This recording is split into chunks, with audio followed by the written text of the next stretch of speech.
fiery horse with the speed of light, a cloud of dust, and a hearty hi-yo silver, the Lone Ranger.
With his faithful Indian companion Tonto, the daring and resourceful masked rider of the plains led the fight for law and order in the early western United States.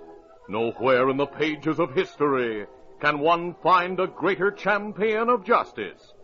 Return with us now to those thrilling days of yesteryear. From out of the past come the thundering hoofbeats of the great horse Silver. The Lone Ranger rides again. Come on, Silver. Let's go, big fella. Hi-yo, Silver! Hi!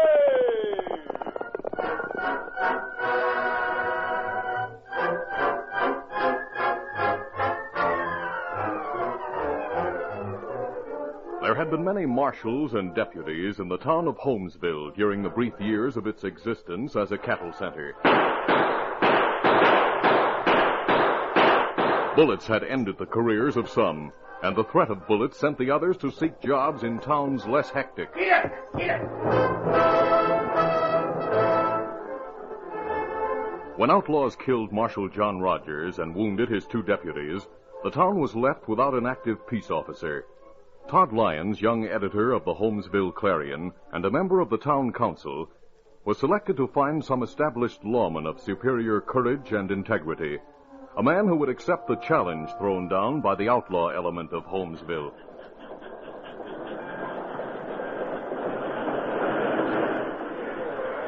A week later, Todd Lyons waited at the town's railroad station as the train from Kansas stopped there. Only one passenger alighted, a middle-aged man dressed in clothes as somber as his features. Todd Lyons greeted the man with outstretched hand. Mr. Dunn, you don't remember me, but I'm... Of course I remember you, son. I was a deputy in Rollins when you were a lad and when your dad ran a newspaper there. You're the spitting image of your father. I hope I become half the newspaper man he was. Judging from the telegrams and letters you sent me, you have the same kind of drive he had. Thanks, Marshal. No, not Marshal yet, Todd. Nobody's hired me for the job. Right now, I'm just plain old Pete Dunn, a man looking for a job. You'll be Marshal a minute after the town council meets. I'll call a special meeting for tonight. Who's running the marshal's office now? No one. Nobody wants the job. They've seen the death list. Well, I want the job. I want to get the sidewinders who killed John Rogers. I'll do it, or I'll die in the attempt.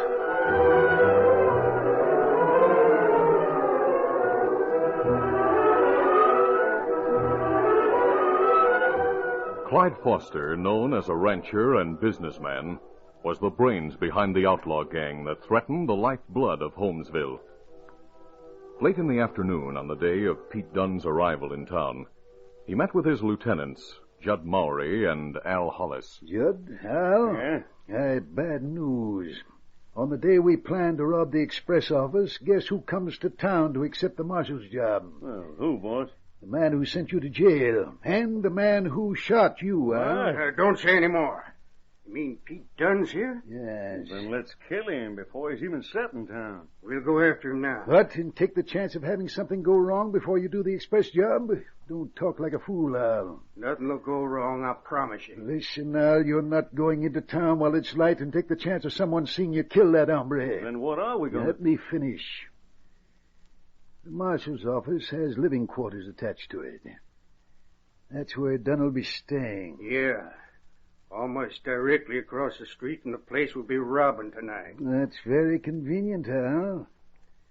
Because while the rest of the boys are breaking into the express office, you and Judd cross over to the marshal's place and kill Dunn. It'll be after midnight and the streets will be empty.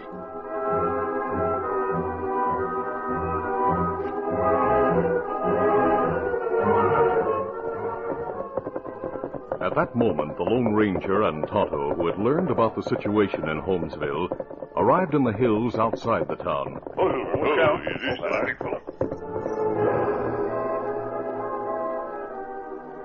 The masked man remained to set up camp. Tonto continued on into town to learn, if possible, the circumstances surrounding the recent killing of Marshal John Rogers. Get him up, Scout.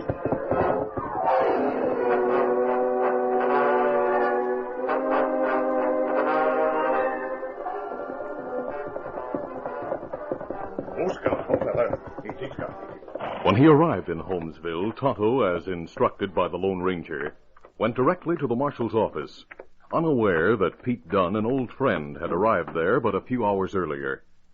Dunn, alone at the time, sprang from his chair as he recognized the Indian who entered. Tonto, what a surprise to see you. Me surprised see you. Oh, I arrived only a few hours ago. I'm to be the new marshal here. Not good. Them need good marshal to find men who killed John Rogers. That's why I took the job. Say, is your friend with you? We come look for outlaws that kill Rogers. Now we not have stay. What, because I'm here? Ah. Oh, don't think that way, Tonto. I have no deputies and no ideas about what happened here. I need your help if you'll give it to me. A Lone Ranger not come to town 'cause it's still daylight. Maybe you like meet him tonight. I certainly would. I'll be at a town council meeting until 10 o'clock, but if he'll come to the rear door of this building after that time, I'll be glad to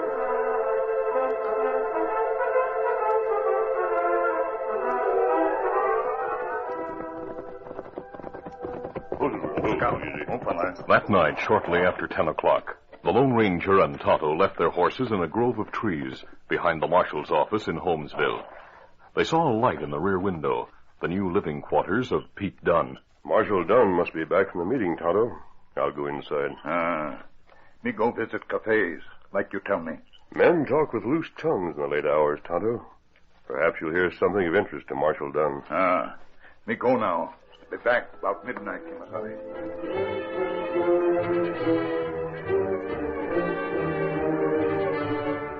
Leaving their horses, the men went in separate directions.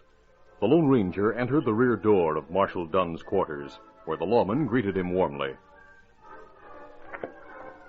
Tonto continued onto the now deserted main street of town and entered the first of the cafes he was to visit within the next hour and a half.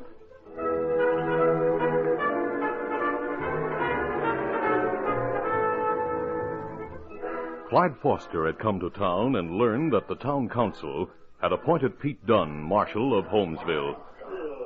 It was nearing midnight when, seated at a corner table in the Branding Iron Cafe, Foster watched his lieutenant, Judd Mowry, enter from the street. Judd saw his boss, came to the table, and sat down. We're all set, boss. The gang got to town all right? Yeah. Al rode in from the hideout with him. Most of them are new, but they're waiting in the clearing behind the express office. What about Dunn? Did you keep an eye on him? Yeah. When he left the meeting, he went to his office. He put out the office light about 10:30. I reckon he's in the living quarters behind the office. Good. Maybe he's asleep by now. Maybe. Not that it matters. We'll get him whether he's asleep or awake. I say, boss, will you be going back to the hideout? No, I'll be at the ranch house, just in case they start rounding up volunteers for the posse. Like they always do after we pull a job. Yes, it's a case of the fox hunting with the hounds, isn't it? Hey, what's the matter, boss? Why are you looking like that? Nothing. There was an Indian standing over near the doorway. I thought for a minute he was watching us. An Indian? Well, why would an Indian want to watch us? Forget about it, Judd. I was just imagining things, I guess.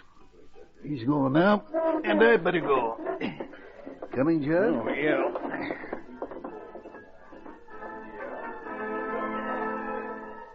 Tonto, on entering the Branding Iron Cafe, had seen a face of a man that seemed to be familiar. It was Judd Maury, sitting at a corner table with a man Tonto did not know. Before the Indian had a chance to make certain of Maury's identity, the man with Maury had noticed Tonto. Aware of Clyde Foster's gaze, Tonto withdrew quickly into the street. He walked along the alley at the side of the cafe and peered through the window. Judd Maury and his companion had left their table and were heading for the door. Quickly, Tonto hurried back through the alley and halted in a spot where, from the shadows, he could watch the cafe entrance. As the two men emerged, Tonto saw the younger man's face plainly in the light above the entrance. That Maury, be sure. He melted deeper into the shadows as the two men neared the hitching post, a few yards from where he stood. Unaware of his presence and careless because the street was deserted, Judd Maury and Clyde Foster spoke as they mounted their horses. Boss, I'll give you a 10-minute start. All right, Judd. That'll be enough. Do you want us to bring the money to you? No, leave it with the rest of the loot at the hideout. I'll manage to get in touch with you and the gang and let you know how things are going at this end. Good, boss. Just be sure you do your usual good job of keeping the vigilantes off our trail once they start looking. Leave that to me. And just you be sure you do a complete job on the marshal. Don't worry about that. Within half an hour, he'll get the same dose we gave John Rogers. When we're finished with Dunn, he'll be done for good. Come on, get up. Get up.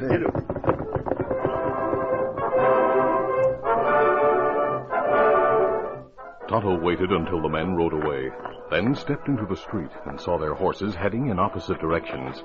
He ran toward the marshal's office.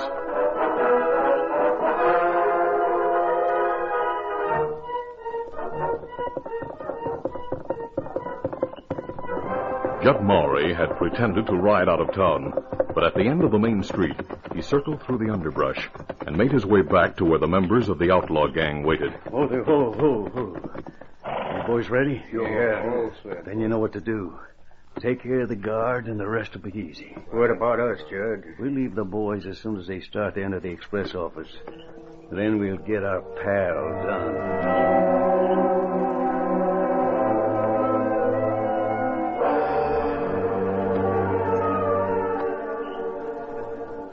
There they go. Up the stairs to the express building. Now let's move. Right. Yep. Get up, boy.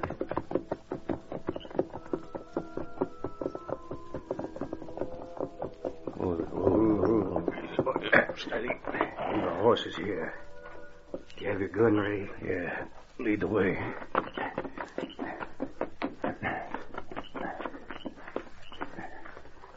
Hey, that rear window. There's a light in there somewhere. Let's look through the window. Easy now. That light's some candle, Judd. You're right next to the bed. You see him? Yeah. He's all huddled up under a blanket. Yeah. Let's shoot through the window. That's what I'm getting ready to do. Judd, make sure your aim's steady.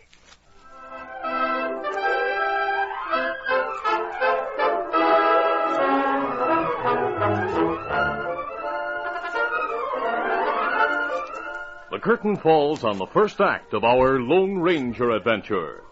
Before the next exciting scenes, please permit us to pause for just a few moments.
Now to continue.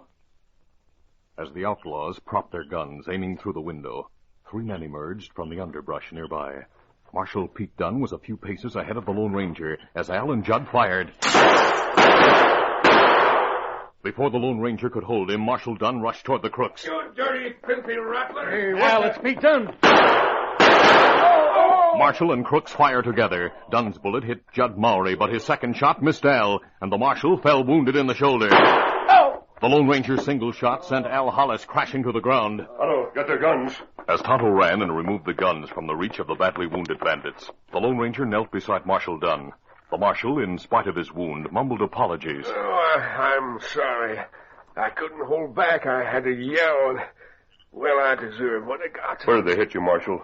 I'll carry you into the house. The Lone Ranger's speech was interrupted by the sound of shots and voices from a building on the other side of the main street. Tonto, something's happening on the street. Get there, find out what it is. What's happening? Easy, Marshal, easy. Lie there. No matter what's happening, your life is more important. Let me carry you inside where I can examine your wound.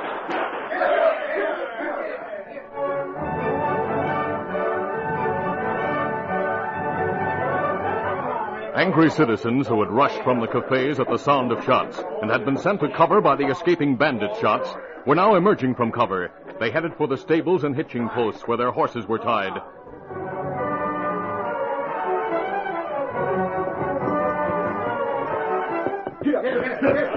By the time they had gathered in force and set out in pursuit of the bandits, the outlaws were more than 2 miles away. Editor Todd Lyons, who had been working at his newspaper office, saw the bandits right away. They shot the guard on duty and escaped with all the money in the place. Todd, what happened to that marshal you hired tonight? I thought he was going to put an end to this sort of outrage. I don't know what happened to him. Them shoot him. Huh? What's that you say? Them shoot him. Speaking rapidly, Tonto related his story. Todd Lyons sent for a doctor, and the men hurried to where Judd Mowry and Al Hollis lay unconscious, and then carried them into the building. All right, take it easy now. Their surprise at seeing the masked man with the marshal ended when the revived Pete Dunn said, This man and the Indian Tonto are my friends. They saved my life tonight. Yep. Yeah, Tonto warned me these 2 hombres were planning to kill me within half an hour. That's why we waited outside for him to show up. They fired at what they thought was Marshal Dunn. But they got me anyway. Marshal, do you mind if we omit the details and learn what that shooting on the street was all about? Say, maybe you're right. Todd, what did happen? There was a robbery. Todd Lyons told of the robbery and the escaping outlaws. Then, prompted by the Lone Ranger, Tonto told of the conversation he had overheard outside the Branding Iron Cafe. Todd Lyons and the men with him were as amazed as they were indignant. Boy, that scurvy sidewinder. Who was he? Oh, me not know. Me only know him say him join posse. Take it on wild chase. Like him always do. Whoever he is, I think your outlaw situation in Holmesville centers around him. That's certain after hearing Tonto's story. And those 2 skunks, Maury and Hollis, were the ones who killed John Rogers. Ah, that's what them say. They'll hang. But we can't rest until we find the man they call boss. He deserves to die with them. Well, let's get him now. Well, how can we if we don't know who he is? While the men you mentioned are chasing the outlaws, why can't you form a band of vigilantes? But with Marshal Dunn well enough to appoint deputies, why should... Sure, I get it. Todd, of course you should form a vigilante committee. Tonto can ride with us. Isn't that the idea? Yes. Me know, man, when me see him again. And you know he's going to join your vigilante group because he's just waiting for the chance. But of course, you're right, stranger. I'll start getting a vigilante committee at once.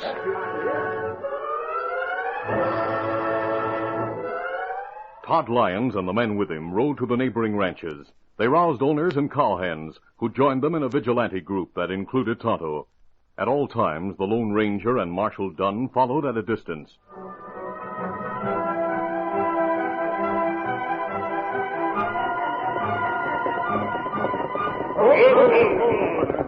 Near a stream a few miles from town, they met the men who had ridden after the bandits. The pursuers had lost the trail. They crossed the river. After that, we couldn't pick up the tracks, not in the dark anyway. We'll have to wait till morning. Come with us now. We're not going to wait. Whatever you say, Todd, we want to get them as much as you do. Let's turn around, men. Turn around. Get them up.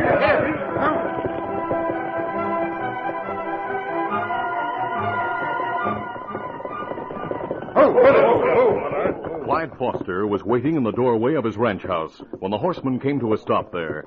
Before Todd Lyons could speak, Tonto rode up close and whispered, That man me here outside cafe. Me know him, sure. Todd, incredulous for the moment, hid his amazement and started a conversation along the lines outlined earlier by the Lone Ranger. Foster, sorry to wake you up like this. You didn't wake me. As you see, I'm fully clothed. What's wrong, Todd? Don't tell me there's been trouble in town again. Yes, outlaws robbed the express office, and they shot our new marshal, Pete Dunn. Huh? He isn't with us now. Dead, huh? What do you know about that? And the outlaws escaped? Yes. As you can see, we're forming a vigilante committee. But I've just decided we're wasting time now. We'll start the search in the morning. No, let's keep Todd Lyons overrode the protests of men who sincerely wished to continue. A few minutes later, the group rode away, leaving Clyde Foster with a faint smile on his face.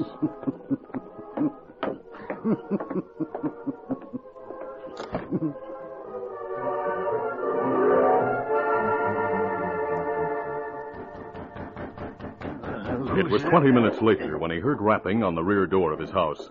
Puzzled, he opened the door a few inches to peer outside. But the masked man who stood outside pushed his way in before Foster could speak. Boss, they got Judd now. Hold on, you. Put your hands up. Huh? All right, they're up, but what's the idea? I see here, boss. Who are you calling boss? Because that's what Judd and Al always call you. Boss, I tell you they were shot. You lie. Besides, I don't know Judd Morey. Nobody said Judd's last name, boss. You want to watch out about that. If Marshal Dunn questions you, you want to... Marshal Dunn is dead. I know that. No, you don't. The boy did a bad job. They got themselves shot and ended up in jail beside. What are you trying to do? Get out of here before I... Yeah. Where did you get that pearl-handled pistol? You recognize it, don't you? Sure you do. The one Al used to kill John Rogers. Judd was the one who... Never mind. What's that sticking from your pocket? Judd's bandana. Nobody could miss that, could they? Boss, I tell you, I was with them when they were shot. There's blood on that bandana. Look closely and you'll see it. That is blood, isn't it? Fresh blood. It was a few hours ago. Boss, listen to me now, will you? Keep your hands high. I'll kill you if you try any tricks. But meanwhile, I'll listen. All right. Judd and Al are in jail. They're wounded, but they're in jail. They think the boys let them down tonight. And unless they're rescued fast, they'll tell Marshal Dunn everything. They couldn't. They wouldn't. No, you'll see. But I know a way to prevent that. How? There's a vigilante committee out here somewhere. There's none now. They broke up. They're going to their homes, all of them. Then it'll be easier to free Judd and Al, if that's the case. Free them? How? Get the gang, go back into town and shoot up the jail. No one would expect that. You could have them ride back into town again, free Al and Judd, and make sure they get Marshal Dunn this time. Believe me, Dunn's alive. I don't know whether I should believe you or not. Don't believe me, then see what happens. Mr. Smart Man, I'm going to find out if you're really a member of the gang or not. We'll go to the hideout and face the boys. You ride in front of me. I'll have a gun pointed at your back every minute of the time. That's all right with me. Turn around. Walk out through that door. All right, keep moving.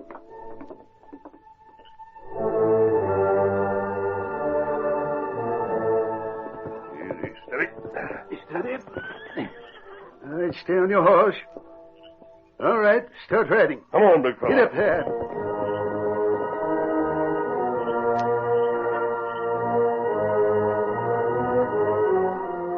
As the Lone Ranger, followed closely by Foster, rode from the grounds and disappeared around a bend in the road, Todd Lyons stepped from behind a tree where he'd been watching.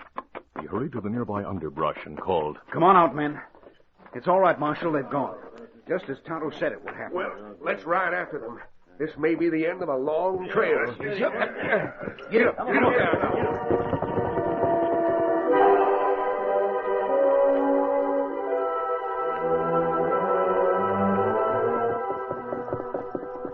Oh, there.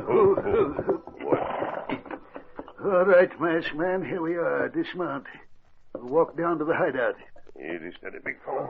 Whatever you say, boss. But first, give me that gun. The Lone Ranger leaped forward with lightning speed, knocking Foster off balance and grabbing the crook's gun arm before Foster could shoot. They struggled briefly. Then the masked man's fist crashed on Foster's jaw. I'll take that gun and wait. Marshal, keep your men quiet, please. Quiet, men. The Don't say a word. Easy. Is that Foster on the ground? Yes. The crooks and his gang are in a cabin down there in the hollow. Foster told me that just before we arrived here. We'll take them unawares. Hey, Foster's coming too. Good. He'll wake up to a terrible surprise. Boss, meet Marshal Dunn. Marshal, here's your outlaw chief. Marshal. Stand up, Foster. I'll put these cuffs on you. We have you dead to rights, Foster. I heard everything that was said back there at your ranch house. And I'll go. Easy, steady, big fella. You ready, Tonto? Don't you want to come down and help us capture that gang and get the loot back? No, that's a matter for the law now. You the law on your side. Besides, you have 50 or more men with you. You'll take those crooks easily. But most of all, we'll avenge the death of John Rogers. Good luck. Come on, Silver. Get him up, Scout. Wait, just a minute. Marshal, they're gone. I didn't even find out who they are. The Indian, as you know, is named Tonto. But when you write your story this week, you can say that Holmesville was saved by the Lone Ranger. I'll Silver! Hi!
This is a feature of the Lone Ranger Incorporated, created by George W. Trendle, produced by Trendle Campbell Muir Incorporated, directed by Charles D. Livingston, and edited by Fran Stryker.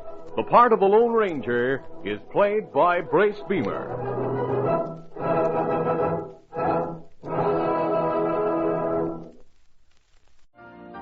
You've been listening to the OTR Gold Network. Find more classic radio at otrgold.com.